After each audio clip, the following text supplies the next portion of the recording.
अस्सलाम वालेकुम। Channel M5 से नसरीन हुसैन परवेज़ आपसे मुखातिब हैं। अभी मैंने आप के लिए कुछ वीडियोस अपनी पुरानी अपलोड की as a PTV newscaster. उसका मकसद न तो ख़ुद नुमाई था और ना ये बताना था कि PTV का जो मेयार है वो बहुत आला था और अब जो मेयार है वो बहुत ख़राब हो चुका है। इसमें ये हकीकत है कि मेयार जो है हमारी न्यूज़ का और करंट अफेयर्स का वो इतना पैथेटिक हो चुका है कि अब उस पर बात करना बेकार है, चूँकि तो ऑडियंस फैसला करते हैं। मकसद सिर्फ ये था कि कोई न्यूज़ बुलेटिन आज से 20, 25, 30 साल पुराना अवेलेबल ही नहीं है। कोई न्यूज़ बुलेटिन, कोई करंट अफेयर्स का प्रोग्राम PTV की आर्काइवल में मौजूद नहीं है। इससे ज़्यादा अफसोस की बात और क्या हो सकती है, चूँकि शालीमार रिकॉर्डिंग को इन्होंने कुछ कॉपीराइट्स सेल किए थे, मगर वो ड्रामों, एंटरटेनमेंट और म्यूज़िक प्रोग्राम से रिलेटेड थे। जबकि पूरी दुनिया में जो न्यूज़ और करंट अफेयर्स होता है वो टेलीविज़न का अपना जो हेरिटेज होता है, वो उसका अपना एसेट होता है, वो उसको संभाल के रखते हैं। दुनिया के जितने बड़े भी आप इब्लागी इदारों में, रेडियो, टेलीविज़न पे आप BBC, CNN, Al Jazeera, Malaysia का, ईरान का, जो TV आप चले जाएँ दुनिया में, न्यूज़ और करंट अफेयर्स आपकी तारीख़ होता है, आपका हेरिटेज होता है, आप उसको संभाल के रखते हैं, वो आपका आर्काइवल मटेरियल है।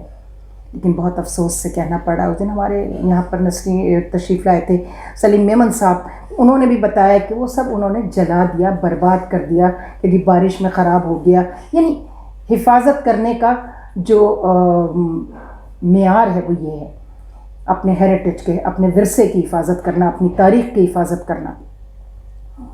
तो इसलिए सिर्फ मेरे न्यूज़ बुलेटिन अवेलेबल थे, वो मैंने किस तरह, मैं मोहम्मद मालिक साहब का इस चैनल के तवज्जुह से भी शुक्रिया अदा करती हूँ कि उन्होंने ये बुलेटिन्स मुझे और मेरा कुछ और प्रोग्राम टॉक शोज़ थे वो निकलवा कर दे दिए PTV से जब वो MD होते थे। अदरवाइज़ जिससे भी, मेहताब से पूछ लें, खुशबख्त से पूछ लें, सलीम मेमन साहब थे, बहुत सारे, अर्जुमंद शाहीन हैं, हमारे बेतहाशा लोग हैं जो न्यूज़ और करंट अफेयर्स से वाबस्ता थे। उन्होंने कहा हमारा तो कोई प्रोग्राम ही अवेलेबल नहीं है PTV के पास। तो मैं इस चैनल के तवज्जुह से उन लोगों से भी गुजारिश करूँगी कि अगर उनके पास कोई अपना हेरिटेज मौजूद है तो वो प्लीज़ मुझसे शेयर कर लें, ताकि हम इस पर आगे चल के लिंक कर सकें उन न्यूज़ बुलेटिन्स को। इस वक्त सिर्फ मेरे अपने 6 न्यूज़ बुलेटिन अवेलेबल थे जो मैंने अपलोड कर दिए। एक बात तो ये थी। दूसरी बात ये थी कि एक प्रोग्राम हमारा, एक उन्वान था खुदा गारत करे, उस पर हमने सिर्फ एक ही प्रोग्राम किया है रबीउल अव्वल में महंगाई के हवाले से।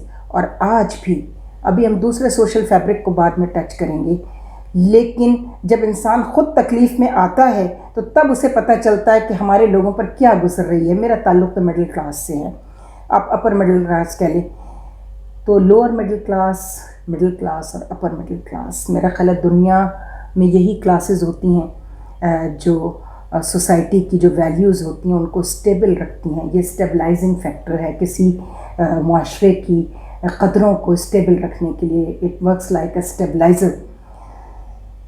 तो अगर ये सूरत हाल है, दवाइयों के हवाले से बात करूँगी, मेडिसिन, मुझे एक ऐसी मेडिसिन लेनी पड़ी, मुझे डॉक्टर ने प्रिस्क्राइब की, जो मैं पिछले 4-5 महीने में 2-3 दफ़ा यूज़ कर चुकी हूँ।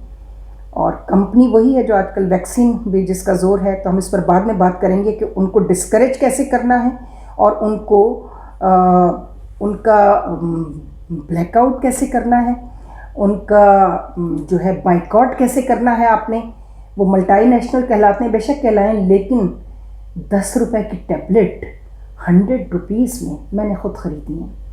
मैं कंपनी का नाम इसलिए नहीं ले रही कि वो एडवर्टाइजमेंट के ज़ुमरे में आ जाता है, लेकिन वो है मल्टीनेशनल और आजकल वैक्सीन के हवाले से उनका बड़ा चर्चा है। तो जनाब प्राइम मिनिस्टर साहब, ये जो काम है ना, ये आगे नहीं चलेगा। हम जैसे अपर मिडिल क्लास का ये हाल है कि हम कहते हैं हम मेडिसिन कहाँ से ख़रीदेंगे। तो अभी मैं गरीबों की तो मैंने बात आज तक आपने देखा होगा नहीं की, गरीबों को तो अभी आप एक तरफ रखिए। मैं उस मिडिल क्लास की बात कर रही हूँ जिसको अपना भरम संभालना मुश्किल हो गया है इस सोसाइटी में। مجھے بتائیے خدا کے لیے آپ کا کوئی کنٹرول ہے؟ کسی چیز پہ کنٹرول ہے؟ اگر ہے تو بتائیے کس معاملے پہ آپ کا کنٹرول باقی ہے؟ ہمیں تو گورنمنٹ ہی کہیں نظر نہیں آ رہی۔ 90% کوئی دوائی آگے بڑھ جائے، 90%۔ کیا ہمارے نیوز جو اور کرنٹ افیئرس کے پروگرام میں، اس میں ہمارے جو اینکرز ہیں، سوائے سیاسی بکواس کے جس سے لوگ تنگ آ چکے ہیں، بند کرنے شروع کر دیے ہیں لوگوں نے ٹیلی ویژن اپنے، سوائے سیاست کے اور کوئی کچھ نہیں ہو رہا ہے۔ یہ لوگوں کی ضرورتیں، جو لوگ مر رہے ہیں، مر کر جی رہے ہیں، ان کا بھرم جو ہے وائٹ کالرز کا، وہ آپ کسی کو نظر نہیں آ رہا ہے، اس لیے کہ ان کو تو ہمارا جو میڈیا اینکر ہے اس کو فرق ہی کوئی نہیں پڑ رہا، وہ اتنے زیادہ پیسے کما لیتا ہے، یا پھر اگر پیسے نہیں بھی مل رہے ہیں، چینلز نے کٹ لگا دیا ہے، اگر 50% بھی ہو گئے تب بھی ان کا بہت اچھا گزارا ہو رہا ہے، اور دوسرے کام، دوسرے بلیک میلنگ سے بھی ان کی کافی آمدنی ہو جاتی ہے، اور بھی بہت سارے پولیٹیکل پارٹیز کے وہ پے رول پر بھی ہیں۔ ہم جیسے لوگ کہاں جائیں گے جنہوں نے سوائے رزق حلال کے ایک نوالا کبھی رزق حرام کھایا ہی نہیں ہے، جو تصور نہیں کر سکتے؟ ان کے بارے میں بھی سوچیے۔ خدا حافظ۔